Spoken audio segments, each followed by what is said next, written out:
Olá, aqui é do blog Palavra Fiel com mais uma mensagem para você. O título da nossa mensagem de hoje é A Última Palavra é de Deus. O texto bíblico se encontra no segundo livro de Reis, capítulo 20, versículo 1, e diz assim a palavra de Deus: Naqueles dias adoeceu Ezequias mortalmente, e o profeta Isaías, filho de Amós, veio a ele e lhe disse: Assim diz o Senhor, põe em ordem a tua casa, porque morrerás e não viverás. Meus irmãos, Ezequias foi o 13º rei de Judá, o reino do sul. E diz a palavra que ele teve um relacionamento muito íntimo com Deus.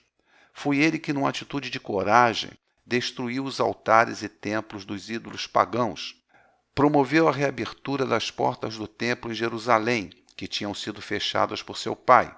Em seu governo, a Páscoa voltou a ser um feriado nacional e ocorreu um reavivamento em Judá.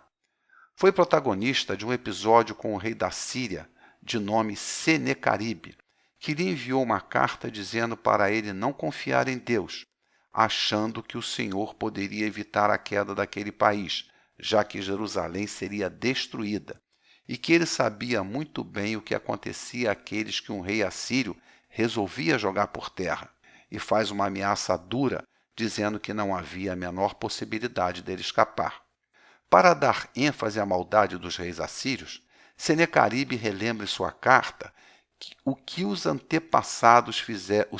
seus antepassados fizeram destruindo as cidades de Gozã, Arã e Rezef, matando todo o povo de Éden, e que nenhum dos deuses daquela gente conseguiu evitar o massacre.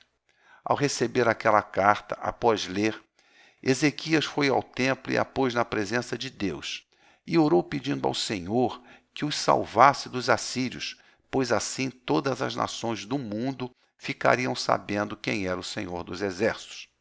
O Senhor escuta a oração de Ezequias e, através do profeta Isaías, diz que o rei da Assíria não entraria naquele lugar, que nenhuma flecha seria atirada contra a cidade, que nenhum soldado chegaria perto dela e que aquele rei voltaria pelo mesmo caminho por onde tinha vindo, pois ele, o Senhor, defenderia e protegeria aquela terra, e foi o que aconteceu.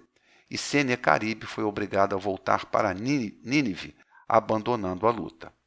Entretanto, o rei Ezequias ficou muito doente, e num determinado dia o profeta Isaías foi visitá-lo, e lhe disse para colocar a sua vida em ordem, pois tinha chegado o momento dele morrer. Ao ouvir isso, Ezequias chorou desesperadamente e orou a Deus por misericórdia. E quando o profeta Isaías já estava saindo do palácio, recebeu a ordem do Senhor de voltar e dizer-lhe que tinha ouvido a sua oração, que tinha visto as suas lágrimas e, por conta disso, o curaria e lhe acrescentaria mais 15 anos de vida. E é sobre a atitude de Ezequias, ao ouvir a sua sentença de morte, que gostaríamos de refletir nessa mensagem. Aquele homem não ouviu que os seus dias tinham chegado ao fim de qualquer um. Ele tinha escutado aquelas palavras do mesmo profeta que lhe tinha dado as boas novas no que diz respeito ao rei da Assíria.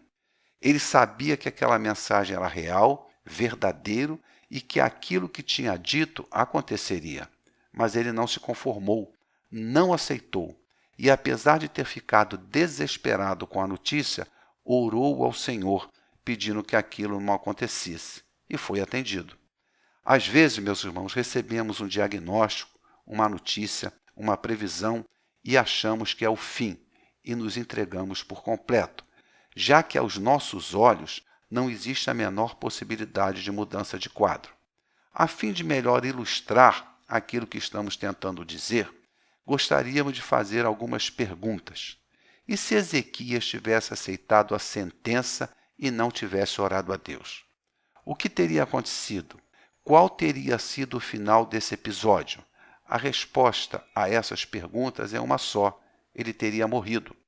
O que mudou o quadro por completo foi a sua atitude de, apesar de ter escutado a notícia de um profeta de Deus, não ter se conformado, não ter aceitado, não ter se entregado e ter lutado com a única arma que tinha naquele momento, a oração, para chegar ao Senhor. Não temos a menor ideia do que está acontecendo com você, que está ouvindo essa mensagem.